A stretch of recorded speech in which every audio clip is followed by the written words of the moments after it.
Chapter 12 to 13. Yamcha, Gohan, Tien and Dend watched Zarbon leave, collectively breathing out as they realized they'd live to see another day. Tien broke the silence first. Thanks, Yamcha, I didn't think we were going to make it through that one. But are we gonna do it? Gohan asked. Should we help him get his wish? It might be worth it, you know. Yamcha shrugged. It may be bad letting someone like that get their wish, but if Frieza gets it instead, that'd be much worse. Plus, getting all 7 for ourselves, now they have 4, would be practically impossible. Excuse me. Dend finally found the courage to speak. Are you here to help? To protect my people? I really don't know if we can, against enemies that powerful, Tien replied, but we'd like to.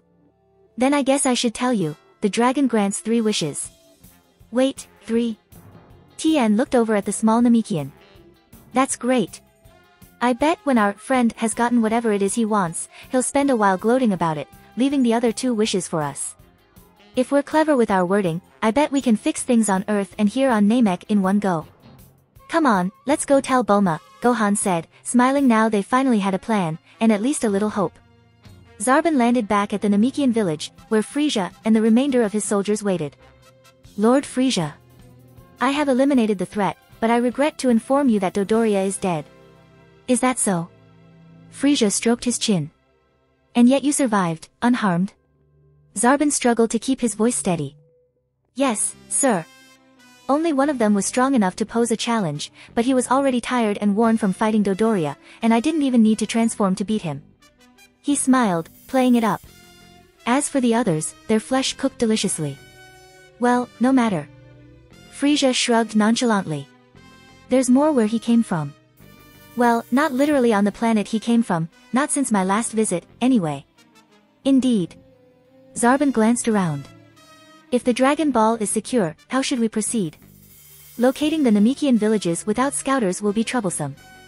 Well, get to it then, Frieza ordered, waving a hand vaguely. Zarbon, accompany me back to the ship. The rest of you, comb the planet. Find those last 2 Dragon Balls, before I lose my patience with the whole lot of you. Now look, you have a fracture there, and if we can't shave the hair off we can't set the bone. The fracture be damned. Raditz snarled, fending off a shaving razor-wielding doctor. You remove 1 hair and I remove your face, Earthman. Their struggle was interrupted by a familiar, but not always welcome, voice. Hey! Goku! Goku's brother. Yajirobe called out, entering the room. How you doing? Oh, I'm okay, but... Goku stretched as best he could. I'm gonna be stuck in hospital for another couple months. How are you doing, Raditz? Oh, you know. Raditz grumbled. I'm fine, just locked in Mortal Kombat over here, damn it, leave me alone. He frowned, focusing his ki and sending the doctor flying across the room. Well, whatever. Yajirobe pulled out a brown leather bag. But here's your ticket out of hospital, if you want. Senzu beans.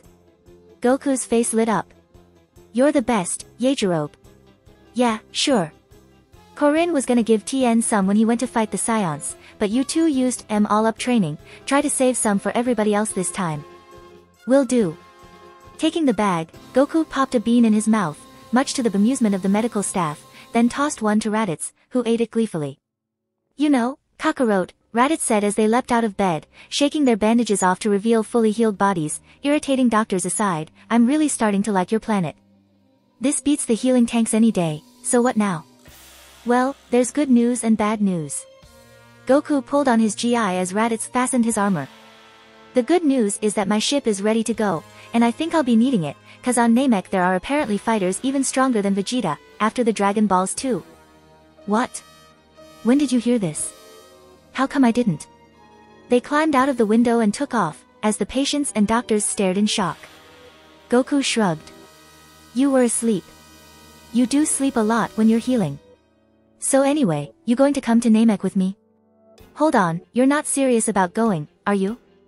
Capsule Corporation appeared on the horizon. You'll be killed. I'd expect more courage than that from a Saiyan warrior. Goku answered as they touched down just outside the main building. Are you calling me a coward? Raditz gave his trademark scowl. Goku scratched his head. Yeah, you could say that, I guess. Well, I'm sorry for being a realist. Raditz folded his arms. Is there nothing I can say to change your mind? Goku shook his head firmly. Nope. We owe it to everyone the invaders killed to bring them back, and besides, I'm not leaving my friends stranded in outer space. Raditz followed Goku towards the building, still grumbling. Well, damn it all, Kakarot, I can't very well let you run off to get into life or death battles on your own. Goku's smile grew. You're coming with me? All right. And don't worry about those fighters there, we can train on the way, with the gravity machine I asked Dr. Brief to build. So that's why we came to Namek, Tien was saying, as Dend listened in silence. Then you are good people. I'm glad. Dend sighed. That there are people out there in the galaxy who aren't like Frieza. He was sipping from a glass of water, Namekians required no food, and the scientist in Bulma was wondering if they photosynthesized like plants. Their green skin could be due to chlorophyll, and the constant sunlight on their planet would. She shook her head, trying to focus on matters at hand. So, Dend, from what I hear, we just need to keep one Dragon Ball hidden, and Frieza can't make his wish. Right. Tien nodded. Do you know where we could find one? Each village has one. Den's eyes flicked back and forth around the room. Except for one. Guru keeps that one safe. Guru? The eldest of our people. He is very wise, perhaps if we went to see him, he would know what to do. It might be worth a try. Tien stood up. You guys stay here. There's no need for us all to risk going out there. He followed Dent out the door, but just as the two of them were about to take flight, Bulma ran up to them. Wait! She shouted. Huh? What is it, Bulma? I was going to tell you when you got back, but then you told me all about what you'd been doing and I forgot. Tell us what? This was from Yamcha, who was leaning out of the door behind Bulma. My dad called, he said Goku and his brother are out of the hospital, and are on their way here. We've got backup, and a ride home. That's great. Tien grinned. Now all we have to do is stall Frieza and his men until they get here. If we can get our wishes, that's a bonus, but I'll take a stalemate over an immortal enemy. Come on, Dend, let's go see Guru. Right. They lifted off and shot away into the sky. Zarbon. Frieza addressed his henchman bluntly. Yes, Lord Frieza. The two of them were on their way back to Frieza's ship, with their 5 Dragon Balls in tow. Any idea who those 3 you killed were? Zarbon nodded. I didn't want to say this earlier, might have panicked the men, but I interrogated one of the weaker ones before I killed him. And? He said. Zarbon took a deep breath. There was no going back after this. All or nothing. He said he was sent by Cooler. Cooler? Not in uniform, he could have been lying. Frieza considered this. But then again, if they were spies, there would be no reason for them to be in uniform, and if he'd got wind of my plan somehow, I wouldn't put it past my big brother to interfere. They approached the ship, landing outside and entering the hatch. Very well. Send for the Jinyu force, for backup. Now I've discovered him, he may resort to a more direct attack. I'm sure the genius can handle whatever rabble my brother throws at us, while I take care of Cooler himself. He smiled. And if the spy was lying after all, the Jinyu squad can at least use their scouters to speed up the search for the last 2 Dragon Balls. As ever, my lord, your plans are flawless. Zarbon bowed, and left Frieza to his plans. Doubts filled his mind as he strode down the corridor, receiving salutes from passing soldiers. Had he acted too rashly? Was he just sealing his own fate? No. No, this had to be done. The galaxy would be better off without at least one of those tyrants, but anyway, this wasn't about the galaxy. It's about me. And for all time I take trying to make my appearance immaculate, always, when a battle goes against me I have to resort to that hideous thing. I can finally be free of the curse of my people. Hurrying over to the communications console and making sure nobody was around, Zarbon switched it on, inputting the frequency a friend of his had given him. Come in. Come in, this is Zarbon, do you copy? Hello? Salza speaking. A heavily accented voice replied. This had better be important. It is. Zarbon took a moment to compose himself. Salza, old friend, I have urgent news. Frieza is on a planet called Namek, and he has discovered the means to make himself immortal. Immortal? Are you sure? Positive. It sounds far-fetched, but trust me, alright? Why are you telling me this? I will ave to inform Lord Cooler, who will come to this Namek and take immortality for himself. Oh, I'm aware of that. But Cooler was always more reasonable than Frieza. He doesn't incinerate his followers quite so often. Tell him to hurry, or Frieza could already be immortal when he arrives. As it happens, we are in the area. Lord Cooler was wondering why Frieza took so many troops into this system, and we were already nearby, observing his flight path. I have to go, Zarbon out. Take care. The line went dead, and Zarbon immediately opened up another channel. Come in. Jinyu Force, urgent news from planet Namek. A flickering display on the control panel read 10G. At his level, it hadn't taken Goku long to get used to it, and Raditz had grown up with 10 times Earth's gravity on planet Vegeta, so this was normal to him. Impacts rocked the ship as the two Saiyan warriors battled back and forth, moving from attack to defense and back, launching punches and kicks that could level mountain ranges and shaking the ship to its core. Goku jumped over a low kick from Raditz, somersaulting over his brother's head and countering with an elbow jab from behind. Raditz caught it, spinning around and throwing Goku away, jumping after him and pressing the attack. They had been training for hours on end, and both were at the limit of their endurance, gasping for air as rivers of sweat dripped down to the floor. I'm done, Raditz moaned. I can't take any more. Session over. Yep, Goku nodded, I'm exhausted too. The perfect time to step it up a notch. Wait, what? Raditz was pulled to the floor as Goku increased the gravity to 20 times Earth's, twice planet Vegeta's. Hey, get up. Goku folded his arms. This is only twice what you're used to, I'm dealing with Earth's gravity times 20. You're crazy.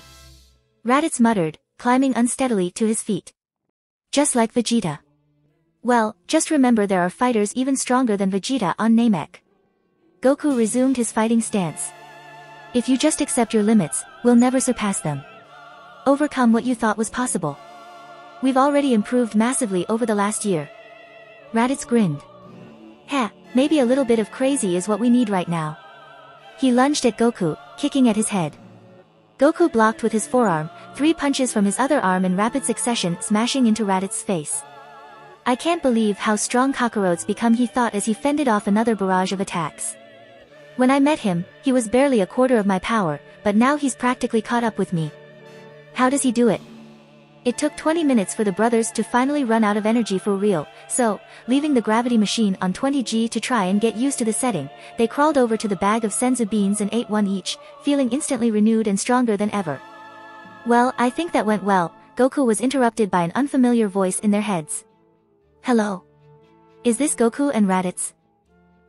Yes. Goku looked over at Raditz, as if to say, are you hearing this too? Raditz nodded. Who is this? Goku continued. I am King Kai, the one who trained Tien, remember? Oh yeah. Thanks for that, by the way. Sure. And I'm about to tell Tien this, but another friend of yours, little bald guy, made it down Snake Way even faster than Tien did. He wants me to train him too. Wow, Krillin. That's great. Goku grinned as he spoke, imagining Krillin getting as strong as Tien. What about Piccolo, the Namekian the Saiyans killed? Raditz asked. I'm afraid he was sent straight to hell, King Kai answered. Kami, on the other hand, heard you were planning on resurrecting him, so instead of going up to heaven he's been helping King Yema with the paperwork. Nice guy. So, any news from Namek? Well, it's probably a good thing we're on our way. Goku wasn't sure which direction to look when talking to King Kai's disembodied voice, so he settled for vaguely upwards. Apparently, there are fighters there even stronger than Vegeta, and they're looking for the Dragon Balls too. Huh? King Kai paused. More powerful than Vegeta, you say? There aren't many in the galaxy who are. Hold on, let me scan Namek. Another, longer pause followed, and then shortly after came a strangled choking sound. Goku. Raditz. When you get to Namek, take your friends and leave. Don't try to fight anybody. Huh? What's the matter? Frieza is on the planet Namek, you mustn't try to fight him. Nobody can defeat Frieza. Raditz nearly jumped out of his skin. Frieza's there. Turn this ship around. He leapt for the controls, but Goku held him back. I'm not going anywhere near that monster.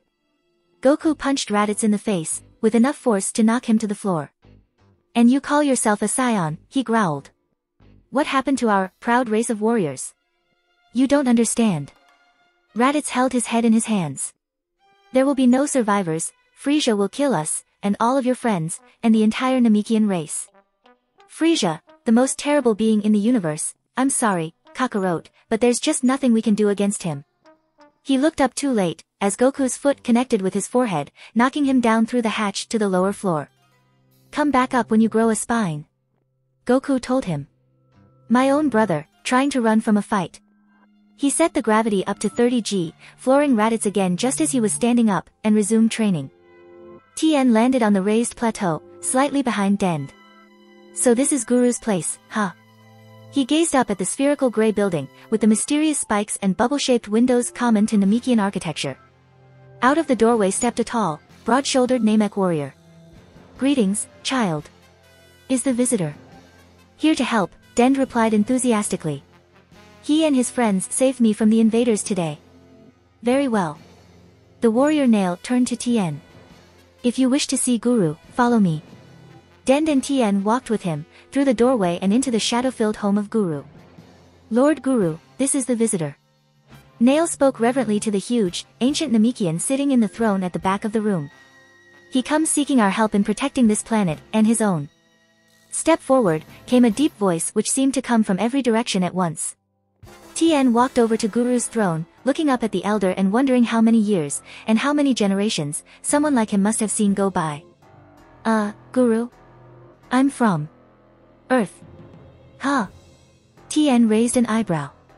I felt your mind from afar, Tien Shinhan. Such a strong mind. You and your friends have traveled far. That we have. Tien glanced around. I was told you have a Dragon Ball here, and I wanted to ask for it. While I'm sure your guard is very loyal, we can hide it in a place far less obvious than your home, sir.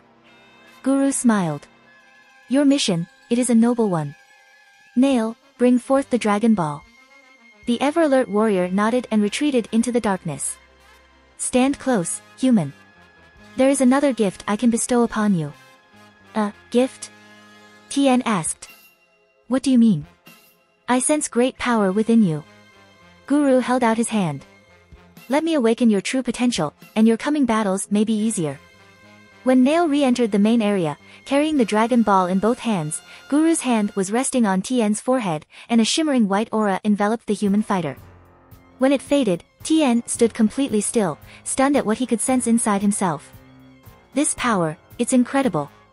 I've had it all along.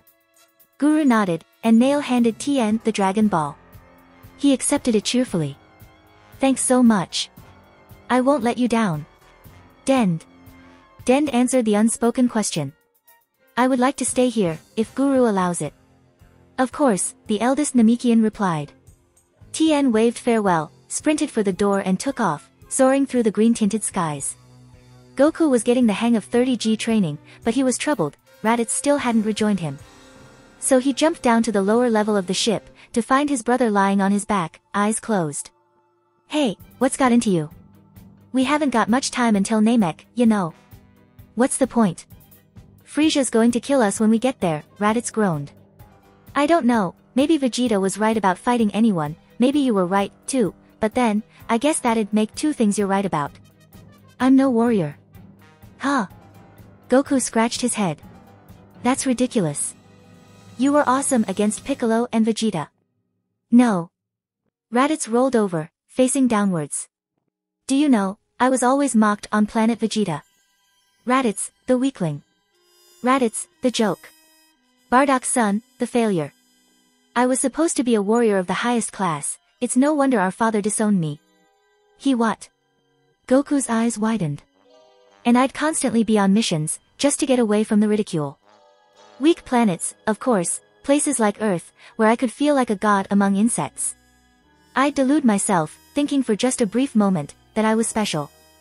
That I was important. Goku crouched down next to Raditz. So you were on one of these missions when the meteor hit? That's right. Raditz looked up at his brother, fighting to keep his face straight and failing. And then, I came to Earth, to find you. You were only so weak because of the gravity you trained under. If you'd grown up on planet Vegeta, you'd probably have been a match for Nappa. You saved my life from Piccolo, and then I just kept proving myself worthless. Don't say that. It's true. Who defeated the invaders? Who really won the battle? Not me, you. You, Tien, and your son. And I've lost my tail, too, my greatest source of power. And then you earthling in all but name, you show more courage than me, and despite knowing I should be relishing the prospect of battle, I turn coward and try to run. I don't deserve to be called saiyan, much less warrior. His eyes closed again, and he slumped to the floor. Wow, I was just trying to make you more determined, but I guess it backfired. Goku stood up, staring down at Raditz. The silence lasted a full minute, then Goku sighed, stretching out a hand. Raditz. One eye half opened cautiously. Take my hand. Do you want to be a fighter? What? Goku smiled. Do you want to prove them wrong? You don't have to be weak if you don't want to. Come on, Nappa's already nothing compared to you. Raditz took Goku's hand, standing up slowly. Whoa, how do you move around in this gravity? The same way I do everything, with hard work and dedication. That's the warrior's way, right? Do you really think we can become powerful enough to defeat Frieza? Anything's possible. Goku shrugged. We won't know until we try. Lord Frieza, the scouts have reported back, the 6th Dragon Ball is in our possession. Zarbon informed Frieza. Those 3 had better have found the 7th, or there won't be much I can do to stop Frieza attaining immortality. Just how long is Cooler going to take? Frieza nodded. Very good. Not long now, if we can just locate the 7th before Cooler makes his move. Dismissed. A soldier ran in, seconds after Zarbon departed. Sir.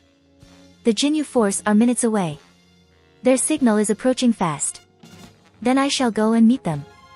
With their scouters, obtaining the final Dragon Ball will be easy. Frieza headed for the door. Oh, and Flunky, find something useful to do. The 5 Jinyu force pods collided with the planet's surface, throwing up a satisfying dust cloud.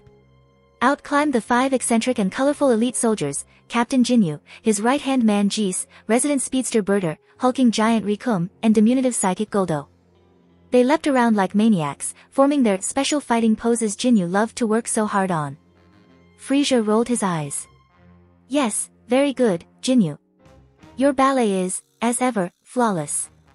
But the mission is somewhat urgent, as you know, Cooler is quite possibly on his way here at this very moment.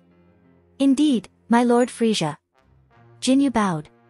Rest assured, we will make short work of the armored squadron your brother loves to parade around. Very good. However, your first objective is to locate the 7th. Frieza was cut off by Goldo, who somewhat unexpectedly exploded. Well. Isn't this a nice little gathering? Standing a few hundred meters away stood a short man with spiked black hair that stood up on end. He wore personalized battle armor, and had one finger outstretched, smoke rising from the tip. Vegeta. Captain Jinyu spluttered. How the hell did you get here? And why didn't our scouters pick you up as you approached? A simple trick, but I don't think that's the most pressing matter on your mind right now, am I right? Vegeta smirked. I'm here, fully recovered from my last battle, to offer my services to Frieza in a new capacity, as captain of his elite squad. Frieza watched all this silently. You must be joking. Jinyu burst out laughing. You, monkey. Replace me. Still, as funny as your little delusions are, I can't let the death of a team member go unavenged. Prepare to die, at the hands of the finest soldier in Frieza's empire. Jinyu charged forwards. Vegeta simply grinned, catching his punch, and when the captain swung his other fist, Vegeta vanished, appearing behind Jinyu and kicking him away. The other Jinyus stood puzzled. Vegeta was never this strong. Jis muttered. He's standing up to the captain, and... He tapped his scouter. What? That's impossible. He's just a saiyan. Jinyu gritted his teeth, swinging around and launching an elbow strike, which Vegeta ducked under. The prince leaned in, grabbing one of Jinyu's horns in each hand and head-butting him, drawing blood. Jinyu staggered away, clutching his face. Where did you get all this power? Answer me. That's for me to know, and anyone who's still alive in 2 minutes to find out. Lord Frieza. Kill this traitor. Jinyu shouted, but Frieza just chuckled. He's challenged you for leadership of the squad, Jinyu.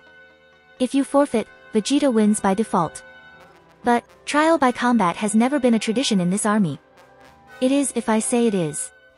And I want only the strongest captain leading my troops. If Vegeta beats you, perhaps he'd be a better leader than you would. Frieza waved a hand. Do carry on. Well, Jinyu. Vegeta stood, completely at ease, waiting for his opponent. It's your move. Jinyu, having got over his shock at being outclassed by Vegeta, began to strategize. I can't beat him in a straight fight, but, of course, to overpower me like that, he must have a very powerful body, yes, indeed. He laughed again. Perhaps you will be the captain, just not in the way you'd imagined.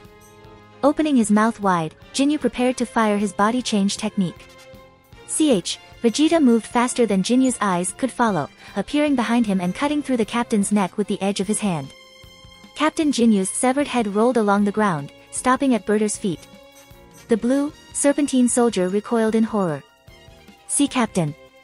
Yes, that's right. Vegeta pointed at himself as Jinyu's body hit the floor. Captain. Am I correct, Frieza? Frieza nodded. Indeed, well done, Vegeta. I grant you leadership of the Jin. Should it be the Vegeta Force now? Vegeta waved his hand in dismissal. Call it what you like. The galaxy knows and fears the Jinyu Force, so there's no need to cause confusion by changing it. Cunning strategy, by the way, Vegeta. Frieza smirked. Vegeta stared as if Frieza was a cat that had just done long division. Strategy? With that increased power of yours, you could have easily beaten any of the squad, so you killed the two members with abilities not reliant on power alone, Jinyu's body change technique, and Goldo's psychic abilities. Impressive, for a primate. Vegeta ground his teeth. Thank you, sir. One day, Frieza, one day, very soon. Frieza walked leisurely over to Vegeta and his new subordinates. And by the way, there are two questions which spring to mind. How did you increase your power by so much? And I believe Chui was chasing you, what happened to him? Well, as I retreated from my last mission, I was aiming for Frieza Planet 79, but my course was diverted by enemy fire, and I ended up on Frieza Planet 325. This world had 10 times the gravity of Planet Vegeta, and realizing how beneficial this would be to any training I did, I formed a plan, the fruition of which you just saw. Chui arrived a couple of weeks into my training, and he tried to kill me for some perceived treachery or another. Needless to say, it was an extremely short battle. Frieza began to re-enter his ship. Well, just remember that this mission, if successful, will make up for your unsanctioned attack on Earth. Now, go find that last Dragon Ball. As in, now. Tien was leaving Guru's house for the second time. This time, Gohan and Yamcha came with him, having also both received Guru's gift. As they were about to take off, Yamcha looked over to the left, staring into space. You guys feel that? Tien nodded. That energy, it's the guy who made a deal with us. And he's flying away from the rest of them, on his own. I think he's signaling us. Then let's go see him, he might have the Dragon Balls, Gohan suggested. Let's get ours from Bulma. And if it's a trick or something, with all this new power he won't be a problem, right? Right. Yamcha agreed, and they headed off in Zarbon's direction. Zarbon watched the specks in the sky grow into 3 humanoid figures, and smiled as they landed. Ah, I was hoping you'd notice me coming out here. He was carrying a Dragon Ball in each hand. Where are the other 4? Tien asked. Yamcha had their one. Back at Frieza's ship, I can't carry them all in one go. I'll go and sneak them out like I did these, but first I wanted to make sure you were here with the 7th and ready when we have them. Hey, Yamcha whispered to Tien. Do we need to go through with the deal? Why not let him get the Dragon Balls, then beat him up and take the wishes for ourselves? We should be able to beat him now. Tien sighed. It's fine, Yamcha. 2 wishes will be plenty, and as long as he doesn't wish to kill us all or something like that, there's no problem. Alright, so, Zarbon, if you must know. Right, Zarbon. Yamcha shrugged. Time is of the essence and all, so if you could. Of course. Zarbon turned to leave, but then the others all started staring at a point in the sky. What are you? Oh no. Another group of figures was heading their way, and in less than a minute the 4 soldiers of Frieza, Vegeta, Rikum, Jis, and Berter, had reached them, touching down gracefully. The three former underlings of Jinyu performed another over-the-top pose, at which Vegeta and Zarbon groaned while the humans stared in confusion. "You morons!" Vegeta growled at them. "Stop that before I kill you all where you stand. You're not working for Jinyu anymore." Zarbon tried to make sense of the situation. "Vegeta, and the Jinyu force?" "Yes, the squad is under new management." Vegeta stepped forwards. "And when our scouters detected you all on your own, Zarbon, who'd have thought we'd find a full-scale case of treachery?" "Not that I needed a scouter myself." "Treachery?" Zarbon blustered. "No, I'm not. Caught red-handed with 3 Dragon Balls and a bunch of Earthlings?" Vegeta pointed at Zarbon and the Earthlings, smiling cruelly. "Jinyu Force, attack. If you want to support me, check out my Patreon at https://www.patreon.com/Kaioshin. I tend to polls that decide important plot stuff in my Patreon. Many thanks to my awesome patrons: Nicholas Berenger, Ben Phillips, Yamatancho, Taco TSK, Yuki.